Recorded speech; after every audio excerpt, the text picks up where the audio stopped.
Hello' ভাই বন্ধুসকল, আজি ইয়াৰ এটা নতুন ভিডিঅ' লৈ আহিলোঁ। আপোনালোকে চাব, নদীৰ নাৱত বহি আছোঁ। আপোনালোকক নদীটো দেখাম, অলপ গাঁৱটো ঘূৰি দেখাম। সুন্দৰ গাঁও, নদীৰ কাষত মই দেখাম। আজি আপোনালোকে ভিডিঅ'টো চাই থাকিব।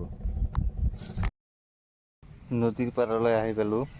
বহুত ঠাণ্ডা ইয়াতে, বতাহখনো দি আছে, ঠাণ্ডা ঠাণ্ডা বতাহখন দেখি ভাল লাগি আছে বহুত। নদীখন এইটো হ'ল ব্ৰহ্মপুত্ৰ নদী। বহুত ধুনীয়া লাগছে গাঁৱটো। এইটো হ'ল সৰু সুৰা গাঁও এটা, বহুত পানী উঠে, পানী বৰষুণ আহিলে।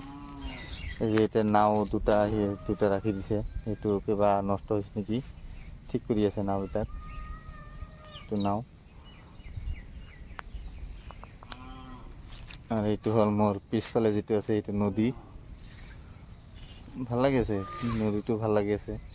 এইফালে আছে ব্ৰহ্মপুত্ৰ ব্ৰিজ, জুবিৰগোপা ব্ৰিজ আছে। ধুনীয়া লাগছে গাঁওখন, আৰু নদীৰ পাৰত বহুত ঠাণ্ডা ঠাণ্ডা বতাহ, ভাল লাগি আছে ফুৰি। ইমান গৰমত ঘৰত থকা নাযায়, মই সেইকাৰণত বাহিৰত আহিলোঁ, আহি নদীৰ ছাইডত আহিলোঁ। ভিডিঅ'টো চাওক, ইমান ধুনীয়া লাগছে। ইয়াতে মাছ মাৰি আছে, আৰু এইবিলাক নাওটো কিবা বেয়া হৈছে নেকি, নাওটো ঠিক কৰি আছে। সেইটো বানপানীৰ দিন, এতিয়া বহুত পানী হৈ যায়। সেইটো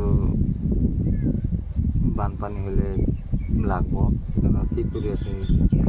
আৰু চাওক, মানে এই নদীৰ মাজত এটা গাঁও আছে, সৰু গাঁও। নদীৰ মাজত জুম কৰি দেখাই আছোঁ আপোনালোকক। নদীৰ মাজত এইটো একেবাৰে নদী, দুফালে নদী, মাজত গাঁওটো।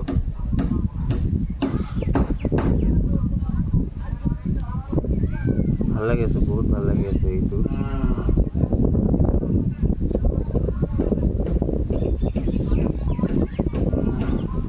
এইফালে চাওক কিমান